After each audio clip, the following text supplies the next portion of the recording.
नमस्कार, कसे आहात सगळे? तर पुन्हा एकदा आपलं स्वागत आहे पायल रेसिपीज मध्ये। आज आपण मस्त असे आषाढी एकादशी स्पेशल उपवासाचे डोसे बघणार आहोत। चला तर मग ते कसे बनवायचे आपण बघू।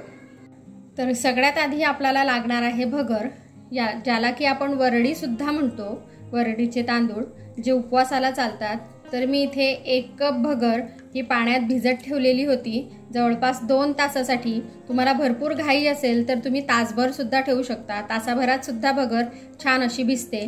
तर इथे मी 2 तास भगर छान अशी भिजवून घेतलेली आहे। आता आपल्याला हे पाणी काढून घ्यायचं आहे आणि याला छान असं बारीक करायचं आहे। आणि बारीक करताना आपल्याला यामध्ये पाणी वगैरे टाकायचं नाहीये। बघा मी यातलं आता पाणी सगळं काढून घेतलेलं आहे आणि असंच आपल्याला आता हे बारीक करायचं आहे, पाण्याचा वापर करायचा नाहीये। यामध्ये थोडंफार जे पाणी असतं त्यानेच हे छान असं बारीक होतं। तर हे बघा मी हे छान असं बारीक करून घेतलेलं आहे, असंच आपल्याला करून घ्यायचं आहे। यामध्ये मी पाण्याचा वापर अजिबात केलेला नाहीये, त्यामध्ये जेवढं पाणी होतं त्याच पाण्यात हे अशा प्रकारे बॅटर आपलं तयार होतं। हे थोडं घट्ट आहे, नंतर आपल्याला थोडं पाणी लागणार आहे, पण ते आपण नंतर टाकूया। तर असंच आपल्याला हे करून घ्यायचं आहे। आता आपण हे बाजूला ठेवून घेऊया आणि पुढे काय करायचंय ते बघूया। आणि अजूनपर्यंत तुम्ही चॅनलला सबस्क्राइब केलेलं नसेल तर लगेच सबस्क्राइब करून घ्या, म्हणजे अशा छान छान नवीन रेसिपीज मी तुमच्यासाठी घेऊन येत राहील।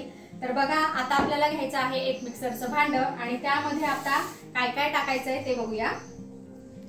आता मी मिक्सरच्या भांड्यामध्ये 3 छोट्या हिरव्या मिरच्या टाकून घेतलेल्या आहेत। यामध्ये आपल्याला आता एक उकडलेला बटाटा टाकायचा आहे। तर अशा प्रकारे मी थोडा याला स्मॅश करून घेते, हे बघा हाताच्या साहाय्याने। नंतर आता यामध्ये आपल्याला शेंगदाणे टाकून घ्यायचे आहेत। तर मी अगदी थोडे शेंगदाणे घेतलेले आहेत, पाव कप म्हटला तरी चालेल। हे मी भाजून घेतलेले आहेत, हे आपण यामध्ये टाकून घेऊया। आता यामध्ये आपण चवीनुसार मीठ टाकून घेऊ।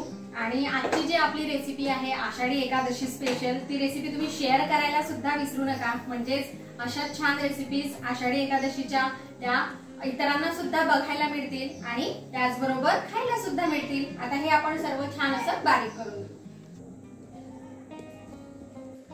थोडंसं आपल्याला यामध्ये पाणी टाकून घ्यायचं आहे, कारण हे होत नाहीये। तर बघा थोडंसं पाणी टाकून मी हे छान असं बारीक करून घेतलेलं आहे। आता हे मिश्रण सुद्धा आपल्याला यामध्ये टाकून घ्यायचं आहे। आता सर्व जे मिश्रण आहे ते मी काढून घेतलेलं आहे। आता हे मिश्रण आपल्याला यामध्ये छान असं मिक्स करून घ्यायचं आहे। तर बघा इथे मी हे मिश्रण छान असं मिक्स करून घेतलेलं आहे, पण हे आता भरपूर घट्ट आहे।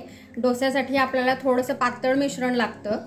तर बघा जे मिक्सरचं भांडं होतं ज्यामध्ये आपण जे बटाटा, मिरची आणि शेंगदाण्याचं मिश्रण केलं होतं त्यामध्ये मी थोडं पाणी टाकून घेतलेलं आहे, अगदी या चमच्या एवढं। तर आता हे पाणी सुद्धा आपण यामध्ये टाकून घेऊ आणि पुन्हा एक वेळेस आपण याला छान असं मिक्स करून घेऊ। तर हे बघा अशा प्रकारे आपल्याला याची कन्सिस्टन्सी करून घ्यायची आहे। थोडंसं पाणी टाकून मी हे छान असं मिक्स करून घेतलेलं आहे। तुम्ही कन्सिस्टन्सी बघू शकता, जसं डोस्याचं बॅटर असतं तसंच अगदी मी हे करून घेतलेलं आहे। आता याला आपल्याला रेस्टला ठेवायचं आहे।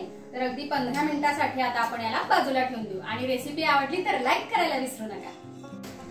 तर इथे 15 मिनिटं झालेले आहेत। आपलं बॅटर जे आहे हे रेस्टला ठेवून झालेलं आहे।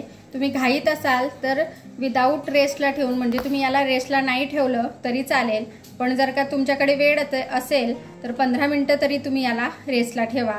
आता आपलं इथे बॅटर जे आहे ते रेडी आहे। चला आपण मस्त असे आता आषाढी एकादशी स्पेशल उपवासाचे डोसे हे तयार करूया।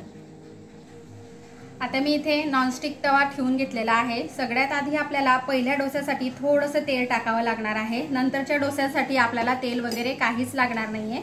थोडं जे तेल आपण टाकलेलं आहे हे छान आपण पसरवून घेऊ तव्यावरती। आता जे डोस्याचं बॅटर आपण तयार करून घेतलेलं आहे ते आपल्याला 1-1.5 चमचा टाकून घ्यायचं आहे। आपल्याला जेवढं म्हणजे जेवढा डोसा मोठा किंवा छोटा आहे करायचा आहे त्यानुसार आपण हे टाकू शकतो। आणि अशा प्रकारे आपल्याला त्याला पसरवून घ्यायचं आहे। लेयर्स बघा अशाच आपल्याला करायचे आहेत, म्हणजे छान असा कुरकुरीत आपला डोसा तयार होईल। अशा छान छान उपवासाच्या रेसिपीज मी याआधी सुद्धा केलेल्या आहेत, तर त्या तुम्हाला बघायच्या असतील तर मी आय बटनवर देईल, तिथे जाऊन तुम्ही नक्की बघा। म्हणजे आषाढी एकादशीला नवीन नवीन प्रकारच्या रेसिपीज तुम्ही घरी तयार करू शकता। आता हे वरच्या साईडने छान असं कोरडा झालेला आहे आपला डोसा। यावर आपण पुन्हा थोडं तेल टाकून घेऊ। तर बघा इथे आपला डोसा साईडने सुटलेला आहे, एक साईडने छान असा झालेला आहे। आता आपल्याला याला टर्न करून घ्यायचा आहे। बघा मस्त असा एक साईडने आपला डोसा झालेला आहे। या साईडने सुद्धा आपण थोडंसं तेल टाकून घेऊ। अगदी 2 सेकंदासाठी आपल्याला या साईडने सुद्धा डोसा हा तव्यावरती पलटवून घ्यायचा आहे आणि लगेचच या साईडने सुद्धा आपला डोसा हा छान झालेला आहे। असेच आपण बाकीचे सुद्धा डोसे हे तयार करून घेऊ। तर बघा इथे आपले मस्त असे उपवासाचे डोसे जे आहेत हे खाण्यासाठी रेडी आहेत। खूप छान लागतात, तुम्ही एक वेळेस नक्की ट्राय करा। उपवासासाठी नेहमीचं खाण्यापेक्षा असं काहीतरी वेगळं ट्राय करा। चला तर मग आपण भेटूया असंच एका छानशा रेसिपी सोबत नेक्स्ट व्हिडिओ मध्ये। तोपर्यंत आपली काळजी घ्या आणि जाता चॅनलला सबस्क्राईब करा। Take care, bye bye.